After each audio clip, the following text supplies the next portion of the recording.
I do want to go ahead and set the scene for you here at North Station. You could see buses making their way through here. Those buses are going between Government Center and Leechmere, making stops there along the way to make sure people can get to their destinations tonight.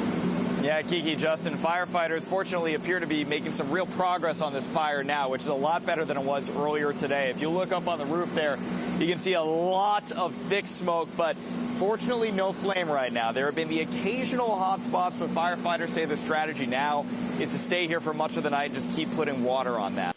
For a while this afternoon, there was an active SWAT situation unfolding at the auto shop down the street from here. That is over, but as you can see, police are still here investigating what led up to this apparent homicide. So after doing the Jennifer Lawrence wedding, Kevin was able to take Sunday off, but he's back to work on Monday with another 100-plus guest event. Reporting in Norwood, Michael Yoshida, 7 News Night Team. Adam, the Red Cross, they have closed the shelter here at Arlington Middle School because they tell us Columbia Gas is putting up the remaining displaced residents in hotel rooms tonight. But many people here today telling us they're really frustrated. After hours of waiting, these Lawrence residents boarded buses to return home. This is the Lawrence Police Department. This is an evacuation. About 400 people got the unwelcome wake-up call early Friday morning. Definitely scary. You just think back to everything that happened last year. You wake up to no power.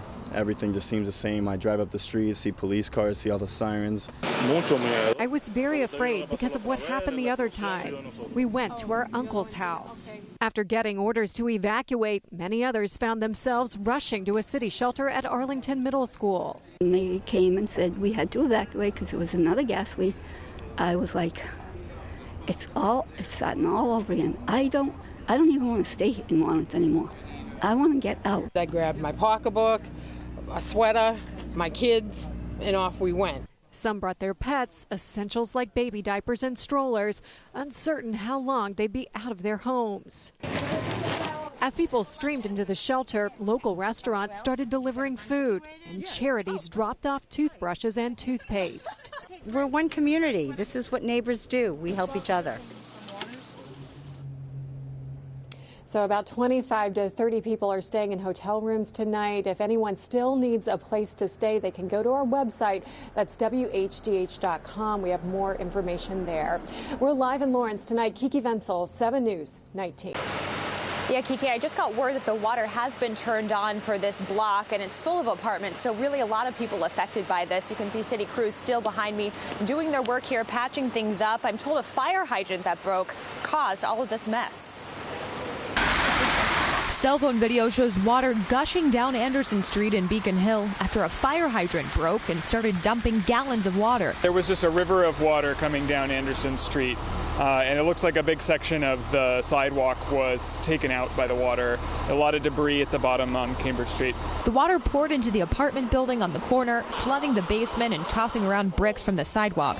City inspectors thought there may be some structural damage to the building, so they told everyone inside to pack a bag and get out for the time being.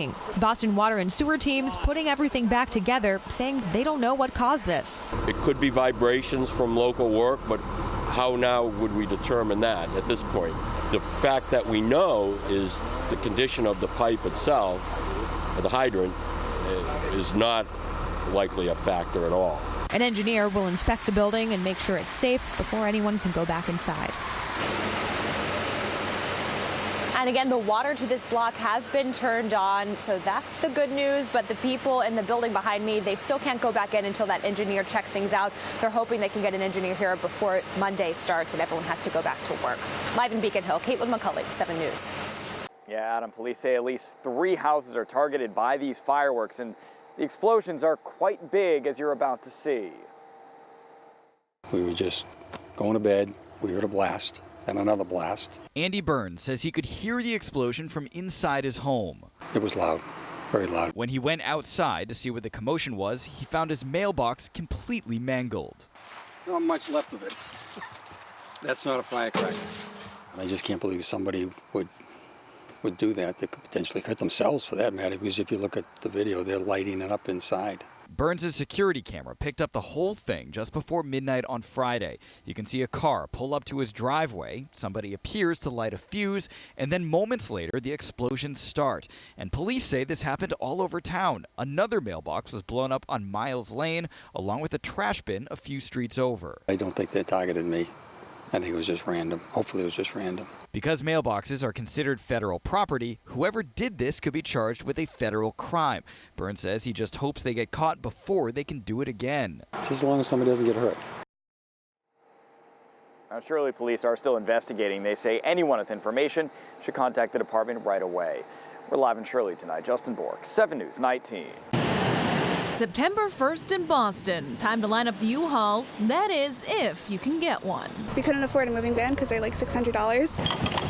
For some, an SUV, minivan, or pickup truck will have to do the trick. The mayor's office says 70% of rentals in Boston turn over on the 1st of this month. It's like a ritual kind of things. Like all the trucks U-Hauls are booked.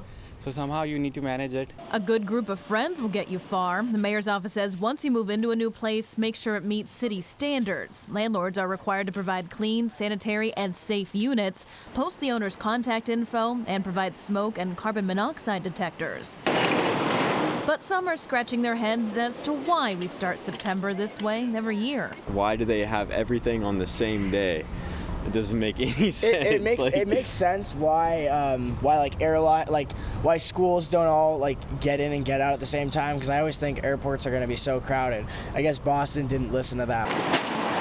Whether you're moving, stuck in the traffic, or searching for freebies left behind, this ritual of turning over the rental doesn't seem to be going anywhere anytime soon. I really wish that they were staggered a little bit, but it's mostly because of the schools, which all start pretty much the day after Labor Day. So if the schools wanted to change their school years, then maybe the landlords would change after that. But it's kind of a chicken and egg thing.